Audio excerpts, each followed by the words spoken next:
Good morning friends, मैं doctor Khan स्वागत करता हूं आपके अपने यूट्यूब चैनल हेल्थ कार्ड में, जिसका मैंने अभी नाम बदलकर डॉक्टर के खान सोडा हेल्थ कार्ड कर दिया है।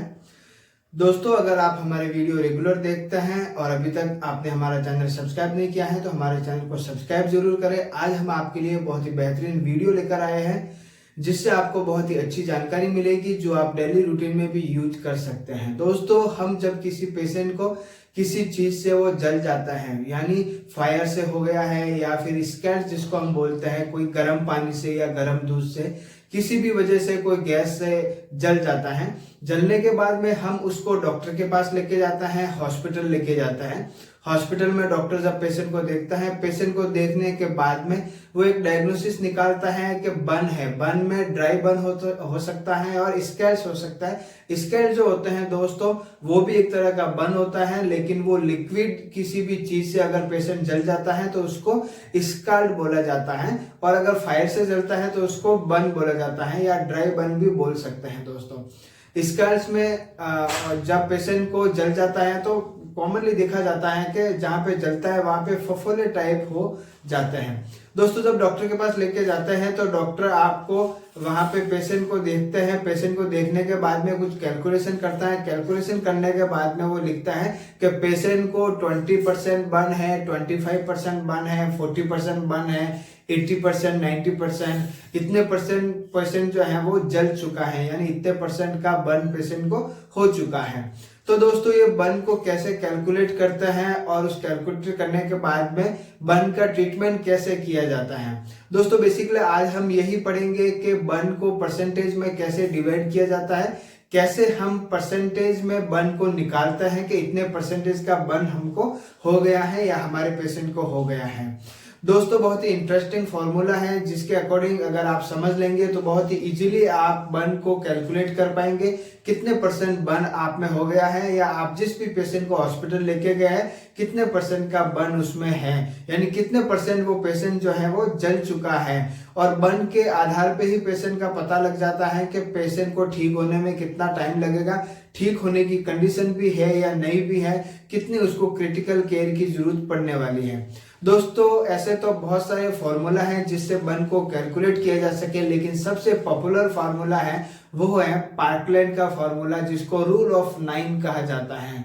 यानी रूल ऑफ 9 या पार्कलेट का फार्मूला है जो सबसे पॉपुलर है और सबसे ज्यादा यूज होने वाला है, और सबसे इजी फार्मूला अगर कहा जाए तो यही है पार्कलेट का रूल ऑफ 9।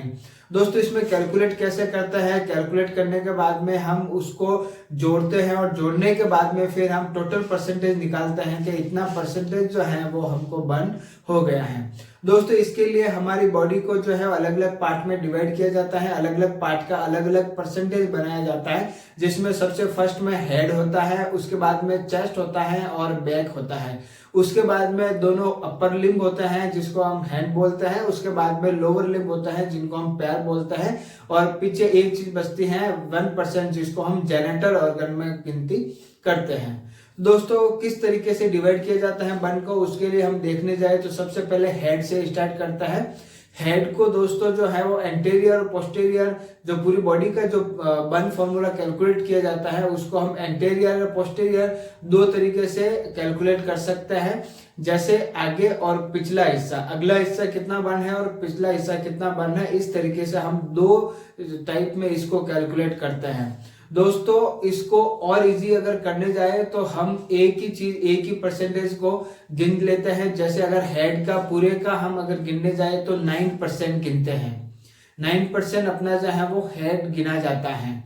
उसके बाद में दोस्तों हम गिनने जाते हैं तो जो चेस्ट और बैक मिला करके 18% प्लस 18% 36% होते हैं। उसके बाद में दोनों हैंड को मिलाने जाए तो 9% प्लस 9% 18% ये हो जाता है। उसके बाद में जो दोनों पैर, जो दोनों लोअर लिम्ब को मिलाने जाए तो 18% प्लस 18% 36% ये होते हैं, और 1% जो पीछे बचता है वो होता है जेनेटल ऑर्गन। अब दोस्तों, इसको जब हम प्लस करने जाते हैं तो सबसे पहले हेड का 9% लेते हैं, उसके बाद में बैक का और चेस्ट का 18 प्लस 18 36% लेते हैं, तो 9% प्लस 36% ये हो जाता है 45%। उसके बाद में दोनों हैंड का मिलाकर के 9 प्लस 9 18% ये हो जाता है, तो 45 प्लस 18 63% टोटल हो जाता है। उसके बाद में जो दोनों लोअर लिम्ब होते हैं वो 18 प्लस 18 36% वो होते हैं। तो 63 प्लस 36 99% हो जाता है। बचा हुआ 1% जेनिटल ऑर्गन होता है, जिसको मिला करके टोटल 100% का बर्न हो जाता है।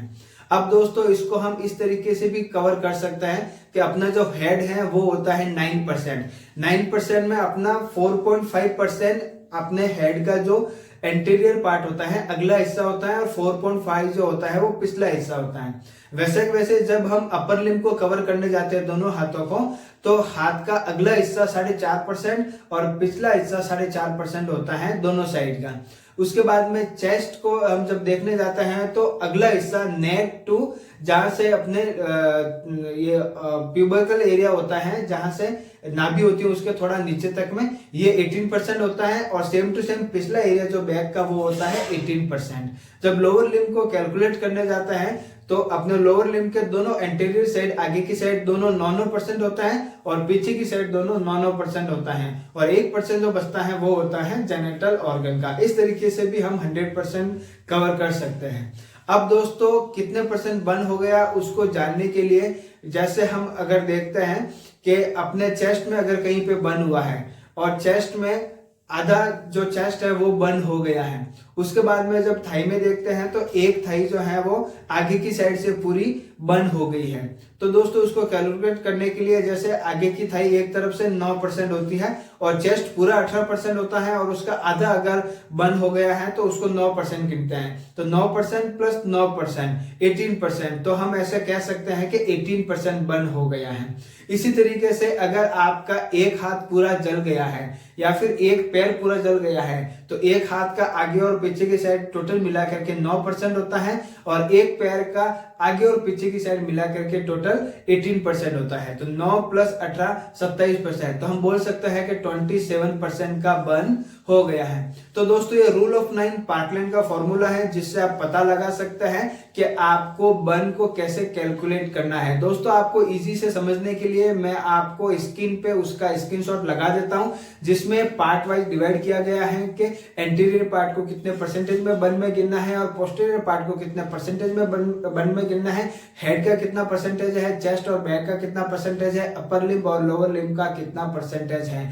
इजीली समझने के लिए आपको स्क्रीन पे जो है इसका चार्ट लगा दिया गया हूं, आप इजीली अपने हिसाब से भी बर्न को कैलकुलेट कर सकते हैं, और उसके हिसाब से आप पता लगा सकते हैं कि पेशेंट को बर्न कितना परसेंटेज हुआ है। दोस्तों आज का वीडियो था बर्न को कैसे कैलकुलेट करना। इसका अगला जो वीडियो है वो हम लेके आएंगे कि बर्न जब हो जाता है पेशेंट को कितना परसेंटेज बर्न होता है, तो उसको कितना आईवी फ्लूइड दिया जा सकता है। यानी बर्न का सबसे पहला मैनेजमेंट आईवी फ्लूइड ही होता है, जिसमें हम रिंजर लैक्टेट या नॉर्मल सलाइन देते हैं, या फिर जीएनएस दिया जा सकता है, या डेक्सट्रोज 5% साथ में दिया जा सकता है। तो बर्न को सबसे पहले मैनेजमेंट के लिए आईवी फ्लूइड दिया जाता है। तो दोस्तों अगले वीडियो में हम ये जानने की कोशिश करेंगे कि अगर आपको बर्न 45% है, 50% है, 10% है, और आपके बॉडी का वेट कितना है, तो उसके हिसाब से आपको कितना आईवी फ्लूइड दिया जाना चाहिए, आपको कितने टाइम में आईवी फ्लूइड दिया जाना चाहिए, रेट ऑफ आईवी फ्लूइड की क्या रखनी चाहिए, तो ये सब हम अगले वीडियो में डिस्कस करेंगे। दोस्तों उम्मीद करता हूं आज का वीडियो जो है आपको पसंद आया होगा।